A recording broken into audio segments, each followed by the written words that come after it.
là nó của tuần đầu thì là sáu nhau kê ý thả lòng gạo này là nó nông ni thả lòng gạo này Yo, xem ni thả lòng đi chả có mấy con này chó tôi có hay nhìn nói này hay luôn không? nông ni thả lòng gạo này Xin cho luôn. Ổn đi. này Thì nước nó ăn gì? cứ thả cỏ rong ha Mua đi cà phê vậy. Ý lên xe lò lên tí ha. Ở bên lên xe lò. Bữa tao một sana. Lò ai nước nó cũng mới xí hẳn đâu có hay lo. Lò nhớ trả ta cậu trong thời con ấy. Ai nấy bữa tao nó xé à lò. Xí tao lò chừng con đi chả chừng có đá chi thế nào chừng ba đá chi nào. Phải chỉ tao theo. Chả có lớp mày trong trò chi nó sao? nó nè nông ni thả lòng gạo nè Ôi con nó. Ý có lớp mày chỉ nó lên.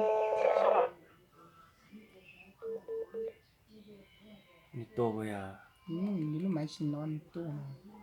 mong nhau thì Mông nho không lông cắt. lòng căng à Con nó có lớp mày trong trò con nó. Chi nó bây giờ ở bênนู้นnó cũng cho có liều. xem ni Tiêm mô. xem ni thả lòng gạo này là sẽ hay ngon Ủa cha nó. Của chi mù na. Đây là tôi chỉ hú của cha mù na. Nó mà tặng hai có chỉ nó này.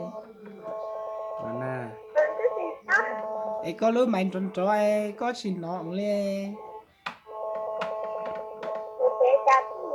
nó nè ít Con thả nó lòng gạo mà nè cứ chỉ tao thả đó.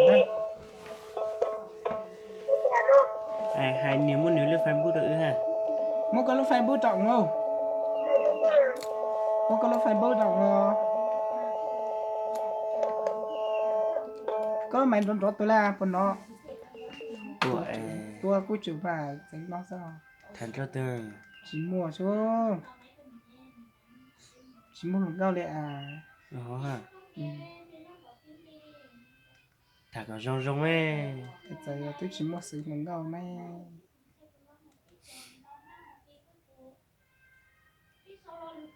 còn nhớ cứ thả lòng gạo như nước xưa đó Chỉ mua đã chịu chạy nhô xe cứ thả ra à. có chờ hai chị hay cứ trong đó còn nhớ Cho họ thì cũng chẳng có con nhẹ xe lo cháu. ơi vô thì nó chỉ tông con nhẹ thì nó thả lòng câu ha Tiền giờ cú là quý giả thế này giờ. ừ Ta tuần sẽ con nhẹ nó đã. 8 Nó cũng sau xuống máy nữa. sẽ sớm mãi thả lòng gạo này 6 0 Ô 9 1 7 từ 0 nó lên từ nè. 5 3 8 bảy 7 bốn 4 te Mấy nhỏ lông gao. Có máy hai lối chi nó leo.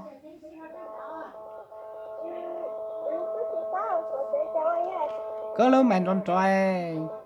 thì thôi Người ta sẽ nói nữ yên chó ai ta sẽ máy nó bôi có túi nó. Nên chó mà. Nên chó mà, nên chành chó mà. Con nó. Tớ xó nó bôi có tua. Nên chành chó mà, tớ xứ nó bôi có tua.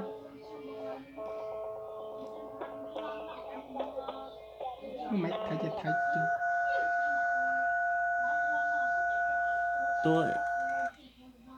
tôi tạm xin là mình đã chế mà việc Thắp vào mà người vậy ông này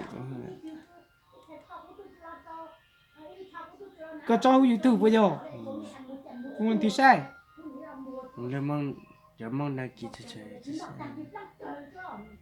nó rằng nó đã cắt thẳng lăng gạt đó từ thiệu o này 0826 13 16 15 nghe chưa không cao số 1 muốn ngồi thì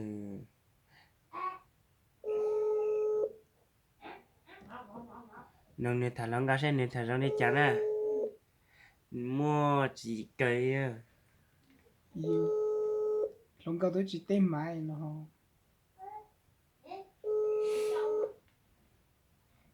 tên mà không cao tê lăng gạt tên mà không cao áp tế tiền mà ở cha xả ra xin đau luôn lo ta tỏ tu xe lo tôi sẽ đâu có bao thế rằng mình chỉ nhon đại sao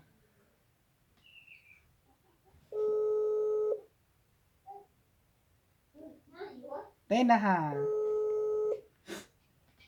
tên là hà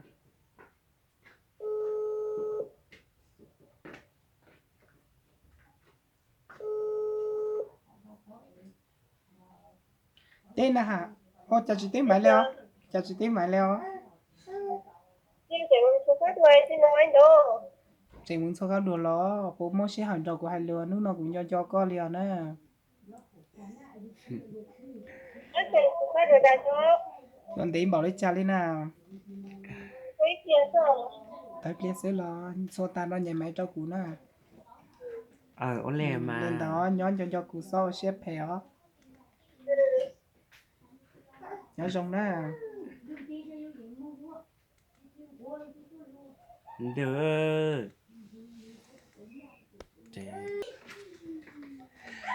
sao không chờ nó ga nhỉ tiền sao có đùa nữa chả người tia người mua khóc đưa lời người có ôi cú xem thì cú sót tao bùa ép trả không mua mình nhổ thế nữa nhỉ tiền như muốn sao không chờ mà chỉ có chinh gan lời mong đỡ có mong xí cái chinh gan lợi cho lụ đây nè được bao cả yes yêu cơ nó sao vậy tại